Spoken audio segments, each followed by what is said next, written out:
Rivian stock is down close to 90% from its all-time highs, and on paper it looks massively undervalued. I forecasted 10 years of future revenue and free cash flow, and my fair value estimate lands at over $36 per share, suggesting that the current share price is trading at over 60% discount right now. But here's the twist. Despite that, I'm giving the stock a sell rating and only 1.5 out of 5 stars as my final rating. So how can a stock that looks this cheap still get such a low rating? That's exactly what I'll unpack during the video. I'll walk through what Rivian actually does as a company and then break down the bull and the bear case driving this valuation disconnect. So yeah, let's dive in. And let's start off by looking at how Rivian has performed over the past year just to set the scene. So we can see that revenue is down actually, and that EBITDA is still negative, however less negative than it was in the year prior. And therefore we can see that the EBITDA margin is negative 55%. But despite all of this, the share price has actually risen by 27% over the past year, and the company is headquartered in California in the United States. So what makes Rivian so unique? Well, Rivian isn't like any other EV company. It's building electric adventure vehicles targeting a lifestyle brand niche with its sleek R1T truck and R1S SUV. Backed by Amazon, which owns over 10% of the company and has ordered 100,000 delivery vans, Rivian had one of the most hyped IPOs in recent memory. At one point, the company was valued at just shy of $100 billion. But since then, the stock has cratered. Today it's valued at roughly $16 billion. Yet many investors still believe it could be the next Tesla-like growth story. In my point of view, the bull case is quite clear. We have a strong brand and a unique positioning. Rivian owns the electric adventure identity, a Tesla alternative for the outdoorsy premium customer. On top of that, the company has created a sharp brand beloved by many. We also have the Amazon partnership. The exclusive deal with Amazon offers scale, stability and revenue visibility for the commercial van segment of the company. And then we have vertical integration. Rivian controls its own tech stack, including software and battery systems, which is potential for long-term margin upside. But of course, we also have a bear case. We have massive cash burn. As we'll later see, the company is losing billions annually. We also have over-optimistic estimates in some cases. Wall Street is in some cases speaking in hyper-growth, but any delays in ramping up could collapse the valuation case, as we'll also see later on. And we also have brutal competition. Tesla, Ford, GM and every Chinese player are entering the same SUV truck space. Rivian risks being squeezed out of the party. As we later on will look at my detailed valuation, let's start off by going back further in time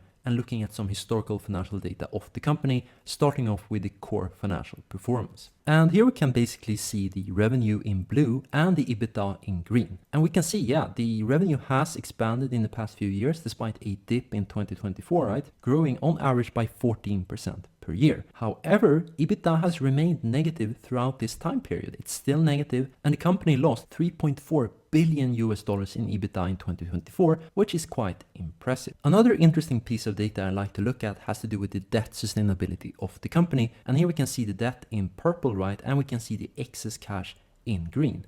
And unfortunately, this shows the same story, right? A company that is struggling financially. We can see that excess cash is going down, right?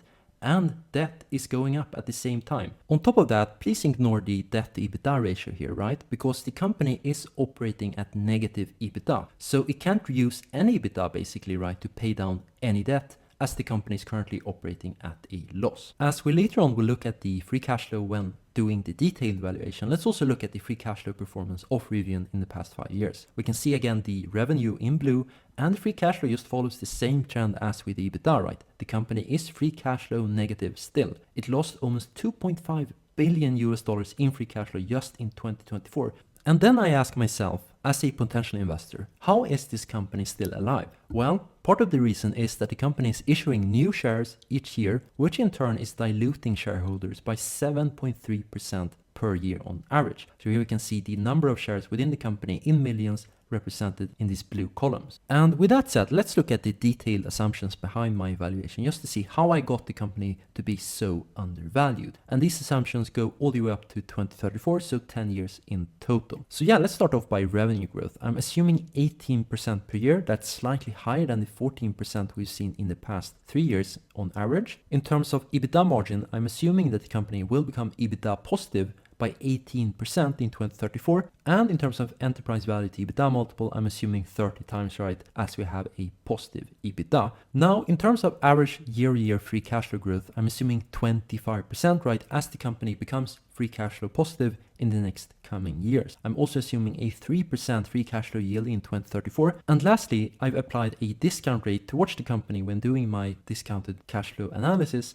at 13.4%. And here you can see basically the complete view of my revenue and free cash flow assumptions all the way up to 2034. We can also see the yearly growth rates, right, with these dotted lines. Now, in terms of revenue, I'm assuming negative growth for this year as that's in line with analyst estimates. And then I'm applying quite aggressive revenue growth for 2026 as the company ramps up the production of its planned models and then decelerating revenue growth all the way up to 2034. Now, in terms of free cash flow, it's a bit more complex. I'm assuming negative free cash flow all the way up to 2027. And then we can see a 70% spike of free cash flow in that year as the company scales. And that's in line with other car makers we've seen with Tesla, right? As soon as the company ramps up production, it becomes quickly free cash flow positive, and then it decelerates, right, all the way up to 2034, staying slightly above revenue growth for each of these years. And using all of those assumptions, we essentially get two price targets. We have the enterprise value price target and we have the free cash flow price target. And if we just weigh them equally, right, we get the weighted price target in 2034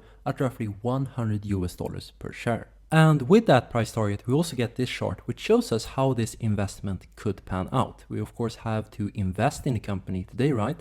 And then we get free cash flows distributed to us as investors each year as we hold the stock. That could be dividends or share buybacks or what have you. And then we sell the stock, right, at our price target plus any free cash flow for that year. And we can see the total gains are quite substantial compared to our initial investment of today. And as I mentioned in the introduction, this also gives us a fair share price at roughly $36 per share. This also implies a discount of 60%, right, versus its current share price, and an annual compounded return of 27% per year, which is absolutely massive, right? Usually the market gives 8 to 10%, so 27% is well above that. However, I'm still given the company a sell rating and only 1.5 out of 5 stars. So let's look into why that's the case. Now, this is where things become really interesting. So let's compare the bull case, which I've gone through with you, right? We have the fair share price, we have the discount of 16%, the annual compounded return of 27%, and the revenue growth estimate at 18% on average per year, and also the free cash flow target of 3.5 billion in 2034. Now let's also look at the bear case, which in my opinion is the most realistic case. In this case, I've dialed down the revenue growth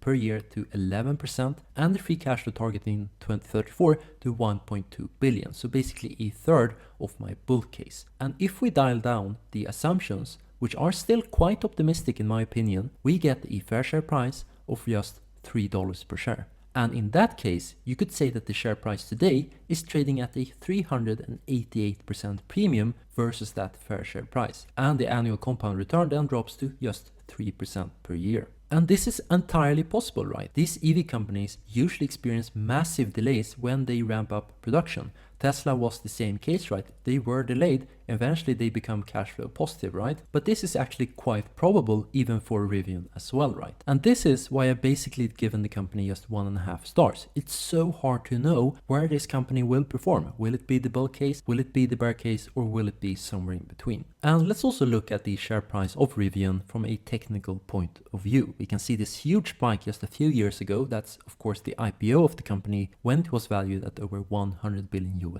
And since then the share price hasn't really recovered, right? The company is still valued at roughly $16 billion.